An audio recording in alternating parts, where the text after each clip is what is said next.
သူတို့ရဲ့စိတ်ဓာတ်တွေကနေတိုင်းပိုပြီးတက်ကြွလာကြတယ်အရာအားလုံးကကောင်းမွန်လာနေတာပေါ့ဒါပေမဲ့ကျွန်တော်စိတ်ထဲမှာတခုတော့ကြံနေသေးတယ်အဲ့ဒါကတော့ဘလူးဘေးလူနေရက်ကွက်ပဲအဲ့ဒီကမန်နေဂျာပေါင်းဆိုတဲ့လူကကျွန်တော်အဖေတို့လိုခုခံနိုင်စွမ်းမရှိတဲ့လူကြီးတွေကိုအပြင်ကိုနှင်ထုတ်ခဲ့တာလေသူတို့ကိုကိုယ့်ဘာသာကိုရုန်းကန်ဖို့ပြစ်ထားခဲ့တာအဲ့ဒီအတွက်သူ့ကိုကျွန်တော်ပြန်ပြီးပညာပေးရအောင်မယ်နောက်ပြီးဘလူးဘေးရဲ့ကာကွယ်ရေးနဲ့နေထိုင်မှုအခြေအနေတွေကဒီစိတ်ယုံထက်အများကြီးပိုကောင်းပါတယ်ကျွန်တော်အဖေတို့နဲ့ကျွန်တော်နောက်ကိုလိုက်လာတဲ့သူတွေကိုတကယ်အိမ်ကောင်းကောင်းမှထားချင်တာပါအခုတော့ပေါင်နဲ့စရင်ရှင်းဖို့အချိန်တန်ပြီးတစ်ပတ်အကြာမှာတော့ကျွန်တော်အားလုံးကိုပြင်ဆင်ပြီးသွားပြီးကျွန်တော်ရဲ့ပြန်လည်ပြုပြင်ခြင်းစွမ်းအားကိုသုံးပြီးစိတ်ယုံထဲမှာတွေးတဲ့ဆွန့်ပစ်ထားတဲ့ဆိုင်ကယ်တွေကိုအစ်စ်အတိုင်းပြန်ပြင်လိုက်တယ်နောက်ပြီးအကာအကွယ်ဝတ်စုံတွေဥထုတ်တွေနဲ့ဖိနက်တွေကိုလည်းအစ်စ်တွေထုတ်လုပ်လိုက်တာပေါ့လက်နက်တွေအတွက်တော့တန်ပိုက်တွေနဲ့ပုစိန်တွေအပြင်စိတ်ယုံထဲကတန်တွေကိုအသုံးပြုပြီးချို့အန်ထက်တဲ့လန်တွေကိုလည်းလှုပ်ခိုင်းလိုက်တဲ့အမာယုနဲ့လူနဲ့သူ့လူတွေကတော့အခုကျွန်တော်အပေါ်မှာအတော်လေးသစ္စာရှိနေကြပါပြီကျွန်တော်သူတို့ကိုအစားအစာနဲ့နှွေးထွေးမှုပေးခဲ့တယ်လေဒါကဒီကပ်ဘေးကာလမှာသူတို့အတွက်အသက်သက်ခင်ကျေးဇူးရှင်ပဲအတန်မာဆုံးလူရောက်20ကိုကျွန်တော်ရွေးလိုက်တဲ့အမာယုနဲ့လူအပါဝင်ပေါ့မထွက်ခွာခင်မှာကျွန်တော်သူတို့ကိုကြည့်ပြီးအားပေးစကားပြောလိုက်တာပေါ့ဒီတစ်ခါငါတို့သွားတာက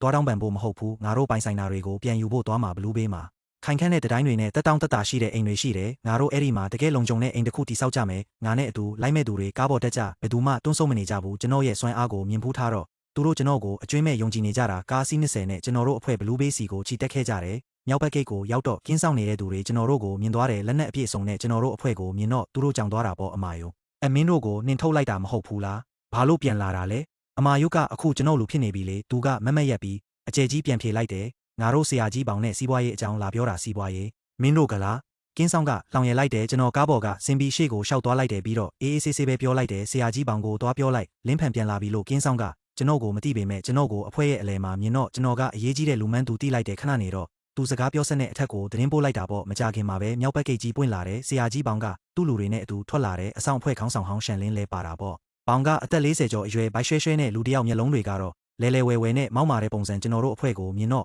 အထူးသဖြင့်ကျွန်တော်တို့ရဲ့အတုံးဆောင်တစ်တွေနဲ့တက်ရက်တဲ့ပုံစံကိုမြင်တော့သူ့မျက်လုံးတွေထဲမှာအန်ဒါရာနဲ့လောဘတွေဖြစ်သွားတယ်ဟာဟာညီလေးလင်းဖန်ပါလားမတွေ့တာကြပြီပဲဘယ်မှာရတနာတိုက်သွားတွေ့လာတာလဲဆရာကြီးပေါင်ကျွန်တော်တိုးတိုပဲပြောမယ်ကျွန်တော်လူတွေကို